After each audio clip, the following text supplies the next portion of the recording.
Welcome back dear students. આજે આપણે ધોરણ 8માં વિકાસ ગાલા અસાઇનમેન્ટમાં આગળ આપણે પ્રશ્ન 1 થી 4નું સંપૂર્ણ સોલ્યુશન જોઈ ગયા છે। જો તમે ના જોયું હોય તો આ વિડીયોના ડિસ્ક્રિપ્શનમાં અને તમે મારી ચેનલના પ્લેલિસ્ટમાં પણ એ જોઈ શકશો। અને આજે આપણે પ્રશ્ન 5નું સંપૂર્ણ સોલ્યુશન જોવાના છે। તો પહેલાં આપણે આલેખનું સોલ્યુશન જોઈ લઈશું ફ્રેન્ડ્સ। ને વિડીયો ગમે તો લાઇક કરજો અને ચેનલને સબસ્ક્રાઈબ ના કરી હોય તો જરૂરથી સબસ્ક્રાઈબ કરજો। તો ચાલો આપણે સોલ્યુશન સમજી લઈએ અને ખૂબ સરળ છે, સરળતાથી માર્ક્સ કવર કરી શકાય એવો પ્રશ્ન છે। તો પ્રકરણ 13માં નીચે આપેલા રેખીય આલેખમાં એક ઉત્પાદક કંપનીએ જુદા જુદા વર્ષમાં કરેલ વેચાણ દર્શાવેલ છે। તો રેખીય આલેખ પરથી આપણે પ્રશ્નોના જવાબ આપવાના છે। તો અહીં આલેખ તો આપણને દોરીને આપી દીધેલો છે। હવે આપણે પ્રશ્નોના જવાબ કઈ રીતે લખીશું એ જોઈ લઈએ। તો પહેલો પ્રશ્ન છે વર્ષ 2002 અને વર્ષ 2006માં કેટલું વેચાણ થયું હતું? તો આપણે 2002માં જોતા જવાનું। તો 2002માં 4 છે, પણ 4 શું છે? કરોડમાં છે, એટલે 4 કરોડ। અને 2006માં આપણે જોતા જવાનું, અહીંયા છે 8 કરોડ। આમ આપણે જવાબ જોતા જવાનું અને લખતા જવાનું। તો 2002માં 4 કરોડ અને 2006માં 8 કરોડ। બીજું, વર્ષ 2003 અને વર્ષ 2005માં કેટલું વેચાણ થયું? તો આ જ રીતે જોઈ લેવાનું કે વર્ષ 2003માં કેટલું છે? તો 6 અને 8ની વચ્ચે છે, એટલે 7 કરોડ। અને વર્ષ 2005માં 10 કરોડ। ઓકે, એ જવાબ આવશે। આમ જોતું જવાનું આપણે વાય અક્ષ પર અને એક્સ અક્ષના બિંદુને। ત્રીજો પ્રશ્ન, વર્ષ 2002 અને વર્ષ 2006ના વેચાણનો તફાવત એટલે બાદબાકી કરવાની। ઓકે, તો આપણે પહેલાં વર્ષ 2002માં કેટલું વેચાણ થયું છે એ જોઈ લઈએ। તો 4 કરોડ। અને વર્ષ 2006માં કેટલું વેચાણ થયું છે? તો 8 કરોડ। તો 8માંથી આ 4ને આપણે બાદ કરી નાખીશું, બરાબર? તો આપણો 4 કરોડ જવાબ આવશે। એટલે 8 કરોડ ઓછા 4 કરોડ એટલે 4 કરોડ જવાબ આવશે। પ્રશ્ન 4 જોઈ લઈએ। સમજાય છે ને તમને? તમારે આલેખને જોતા જવાનું છે અને એના આધારે જ જવાબ લખવાના છે। કયા વર્ષના વેચાણનો તફાવત તેના અગાઉના વર્ષની સરખામણીમાં મહત્તમ હતો? આ થોડું વિચારવું પડે આપણે। જો અહીં પહેલાં મેં તમને જે તફાવતનું કીધું એ તમને સમજાવું। 8 કરોડ હતું 2002 અને 2006નો તફાવત છે। તો 8 કરોડ 2006માં છે અને 2002માં 4 કરોડ છે। તો 8 ઓછા 4 એટલે 4 કરોડ જવાબ આવશે। ઓકે, આ રીતે બાદબાકી કરવાની। પછી આપણે આ પ્રશ્ન આવીએ, કયા વર્ષના વેચાણનો તફાવત તેના અગાઉના વર્ષની સરખામણીમાં મહત્તમ એટલે વધારે હતો? બરાબર, તો 2004માં 6 કરોડ છે અને 2005માં 10 કરોડ છે। તો 10માંથી 6 જાય તો 4 આવે, બરાબર? તો આપણે જવાબ લખીશું વર્ષ 2004 અને વર્ષ 2005। ઓકે, એમાં મહત્તમ આવે છે તફાવત। હવે 5મો પ્રશ્ન, વર્ષ 2003 અને વર્ષ 2005ના વેચાણનો તફાવત કેટલો? તો વર્ષ 2003માં કેટલો છે? 7 કરોડ છે। ઓકે, અને વર્ષ 2005માં 10 કરોડ છે, એટલે 10માંથી 7 જાય ને, 7માંથી 10 તો ક્યારેય ના જાય, એટલે 3 કરોડ તફાવત આવશે। કેટલો? 3 કરોડ। હંમેશા મોટી સંખ્યામાંથી નાની સંખ્યા જશે। તો આ રીતે પહેલામાં 8 કરોડ અને 4 કરોડ અને 8 કરોડ, બીજામાં 7 કરોડ અને 10 કરોડ, ત્રીજામાં 4 કરોડ, ચોથામાં વર્ષ 2004 અને વર્ષ 2005 અને પાંચમામાં 3 કરોડ જવાબ આવશે। ફ્રેન્ડ્સ, હવે આગળ જે આપણને આલેખ આપેલો છે એના ઉપરથી આપણે પ્રશ્નોના જવાબ લખવાના છે। તો અહીં આલેખ તમારે જોતા જવાનું અને જવાબ લખતા જવાનું, બિલકુલ ગોખણપટ્ટી કરવાની નહીં। પહેલું, કયા વર્ષમાં સૌથી વધારે હિમવર્ષા થઈ? તો જુઓ જોઈએ કયા વર્ષમાં સૌથી વધારે ઊંચું ટપકું છે? તો 2021માં, એટલે જવાબ આવશે પહેલાંનો 2021। બીજું, કયા વર્ષમાં સૌથી ઓછી? તો સૌથી નીચું ટપકું કોનું છે એ શોધી લેવાનું, બરાબર? તો હા, રહ્યું 2022માં સૌથી ઓછી હિમવર્ષા થઈ। પછી કયા 2 વર્ષમાં હિમવર્ષામાં તીવ્ર વધારો થયો? તો એકદમ ઊંચું કયું છે? આના કરતાં આ વધારે ઊંચું છે, 2019 અને 2020। જો અહીંયાથી એકદમ અહીંયા આવી ગયું, બરાબર? એટલે 2019-20 એવો એનો જવાબ આવશે। પછી કયા 2 વર્ષમાં હિમવર્ષામાં તીવ્ર ઘટાડો? હવે આપણે જોવાનું છે રિવર્સ વસ્તુ, ઘટાડો જોવાનો છે, બરાબર? તો જોતા જવાનું, ઓછું થતું જાય છે, તો અહીંયા કેટલું ઓછું થાય છે? 8 પરથી 6 પર આવે છે અને અહીંયા 12 ઉપરથી 10 ઉપર આવે છે, બરાબર. તો તીવ્ર ઘટાડો પહેલાં એકદમ વધેલું 2019-20માં વધેલું અને 2021-22માં ઘટેલું છે કે નહીં? ઘટ્યું, એટલે જવાબ આવશે 2021-22. હવે પાંચમો પ્રશ્ન જે છે કે વર્ષ 2018 અને વર્ષ 2019માં કેટલા દિવસ હિમવર્ષા થઈ? તો પહેલાં 2018નું જોઈ લઈએ.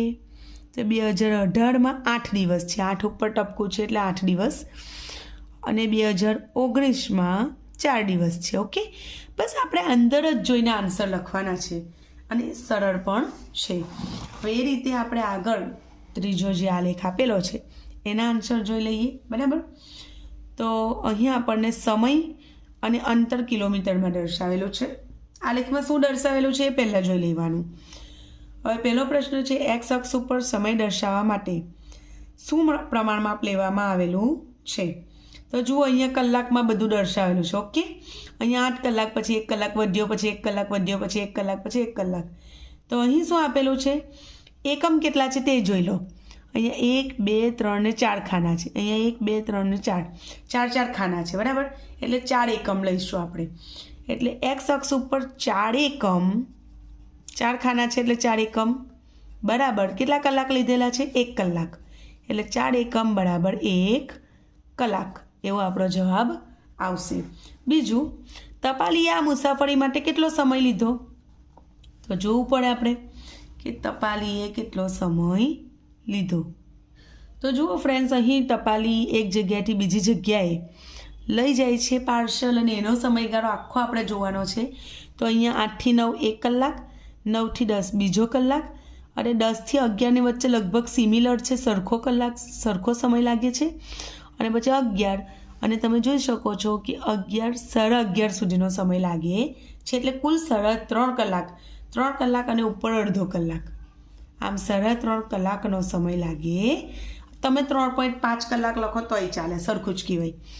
પછી નગરથી વેપારીનું સ્થળ કેટલું દૂર છે એ આપણે લખવાનું છે. હવે આ કિલોમીટરમાં આપણે અંતર લખવાનું છે, બરાબર. તો નગરથી લઈને વેપારીનું અહીંયા કુલ જુઓ, છેલ્લું ટપકું જોઈ લેવાનું. અહીંયા નગર શરૂ થાય છે એટલે 22 કિલોમીટર જેટલું આવશે. એટલે જવાબ કેટલો આવશે? 22 કિલોમીટર. હું એને કેએમ વડે દર્શાવું છું, તમે ગુજરાતીમાં કિલોમીટર લખશો તો એ ચાલશે. ચોથું, શું ટપાલી તેના માર્ગમાં ક્યાંક થોભ્યો હતો? તો તમે જુઓ, એક જગ્યા પર સમ સિટીઝ આવે છે, દેખાય છે ને અહીંયા 10 કલાકથી 10:30ની વચ્ચે, 10 થી 10:30ની વચ્ચે જો સીધી લીટી આવે છે, એનો મતલબ એવો કે એ સમયે થોભેલો હતો. તો હા, તે 10 થી 10:30ની વચ્ચે થોભ્યો હતો, બરાબર. એએમમાં સવારનો સમય છે એટલે એએમમાં લખીશું એએમ, બરાબર. આ રીતે 10 AM થી 10:30 AM, એ રીતે આપણે અહીં મેં લખ્યું જુઓ, 10 AM થી 10:30 AM એ વડે દર્શાવીશું આપણે. કયા સમયગાળામાં તેને સૌથી ઝડપી સવારી કરી? તો તમે જોતા વેત જ ખબર પડી જાય કે શરૂઆતમાં 8 વાગ્યાથી લઈને 9 વાગ્યા સુધી એને બહુ ઝડપી કર્યું, કારણ કે 0 કિલોમીટરથી શરૂ કર્યું ને 10 કિલોમીટર સુધી પહોંચી ગયેલો, બરાબર. તો 8 થી 9 વાગ્યાની વચ્ચે એવો જવાબ આવશે. હવે આગળ જે ચોથો અને છેલ્લો આલેખ ઉપરથી પ્રશ્નના જવાબ, બરાબર. તો એક કાર એક શહેરમાં P થી Q તરફ જાય છે, બરાબર. બંને શહેર વચ્ચેનું કુલ અંતર આપણને 350 કિલોમીટર આપી દીધેલું છે, અને જુદા જુદા સમયે P વચ્ચેનું અંતર આપેલું છે. આપણે જવાબો લખીએ તો સવાલ જોતા જઈએ અને જવાબ આપતા જઈએ આલેખના આધારે. તો બંને અક્ષો ઉપર કઈ માહિતી આપેલી છે? તો જુઓ, જોતા વેત જ ખબર પડી જાય કે એક્સ અક્ષ ઉપર સમય દર્શાવેલો છે, વાય અક્ષ ઉપર P થી જે અંતર કિલોમીટરમાં દર્શાવેલું છે. એટલે આ અંતર શાનું છે? કારનું અંતર દર્શાવેલું છે, કાર વડે કપાયેલું અંતર. બીજો પ્રશ્ન, કારથી યાત્રા ક્યારે અને ક્યાંથી શરૂ થઈ? તો કારથી યાત્રા સવારે 8 વાગે શરૂ થઈ, ઓકે. અને કઈથી શરૂ થઈ? P થી શરૂ થઈ. ત્રીજો પ્રશ્ન છે, પ્રથમ 1 કલાકમાં કાર કેટલી દૂર ગઈ? તો પહેલા કલાકમાં જોઈ લો કેટલી દૂર ગઈ? 50 કિલોમીટર દૂર ગઈ, ઓકે. તો 50 કિલોમીટર જવાબ આવશે. ચોથો પ્રશ્ન જે છે, બીજા કલાકે અને ત્રીજા કલાકે કારે કેટલું અંતર કાપ્યું હતું? તો જોઈ લઈએ આપણે. પહેલા કલાકે તો 50 કિલોમીટર. ઓકે, બીજા કલાકે 9 વાગ્યાથી 10 વાગ્યાની અંદર 150 કિલોમીટર સુધી પહોંચી. તો 150માંથી પહેલા કલાકનું બાદ કરી નાખીએ એટલે 50 કિલોમીટર બાદ કરી નાખીએ એટલે કેટલું 100 આવશે, બરાબર. તો બીજા કલાકે 100 કિલોમીટર અને ત્રીજા કલાકે જોઈ લઈએ 10 વાગ્યાથી 11 વાગ્યાની અંદર 150થી 200 સુધી પહોંચી એટલે 200માંથી 150 આપણે બાદ કરવા પડે એટલે 50 કિલોમીટર અંતર કાપ્યું. ત્રીજા કલાકે કેટલું અંતર કાપ્યું? 50 કિલોમીટર. આ રીતે બાદ કરવાનું ભૂલવાનું નહીં. આમ ડાયરેક્ટ જોઈ લીધું કે જાણે બીજા કલાકમાં 150 પર આવ્યા તો 150 નહીં લખી દેવાનું, એની અંદરથી પહેલા કલાકનું અંતર બાદ કરવાનું. ઓકે, હવે આપણે 5મો પ્રશ્ન જોઈએ. શું પ્રથમ 3 કલાકની ઝડપ સરખી રહી હતી? તો ના, કારણ કે પહેલાં 50 કિલોમીટર અંતર કાપ્યું, પાછું 100 કિલોમીટર, પાછું 50 કિલોમીટર, તો વચ્ચે વધારે અંતર કાપ્યું એટલે ના જવાબ આવશે કે ના, પ્રથમ 3 કલાકની ઝડપ સરખી રહી નથી. ક્લિયર? તો આ રીતે તમારે આલેખ ઉપરથી જવાબ આપવાના છે અને ખૂબ સરળ પણ છે, એક પણ માર્ક્સ ન કપાય એવા પ્રશ્નો છે. હવે પ્રશ્ન 5નો જે બ છે એમાં આપણને માહિતી આપી દીધેલી છે અને એના ઉપરથી આપણે આલેખ જાતે દોરવાનો છે, રેખિક આલેખ આપણે દોરવાનો છે. તો અહીં આપણને પ્રમાણમાં આપી દીધેલું છે. વાય અક્ષ ઉપર 1 સેન્ટીમીટર બરાબર 1 દિવસ લેવાનું છે. એક્સ અક્ષ ઉપર આપણે વર્ષ દર્શાવીશું, વાય અક્ષ ઉપર આપણે દિવસોની સંખ્યા દર્શાવીશું.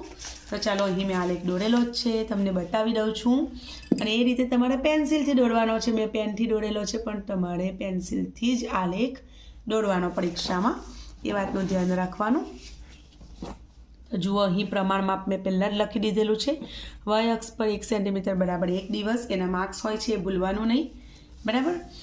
અહીં એક્સ અક્ષ ઉપર મેં વર્ષ દર્શાવેલા છે, એક્સ અક્ષ અને આ એક્સ ડેશ, વાય અક્ષ અને વાય ડેશ, બરાબર. અહીં 2003, 2004, 2005, 2006 અને 2007. અને અહીં તમે જોઈ શકો છો પ્રમાણ માપના આધારે 1, 2, 3, 4થી મેં 15 સુધી દર્શાવેલું છે, બરાબર.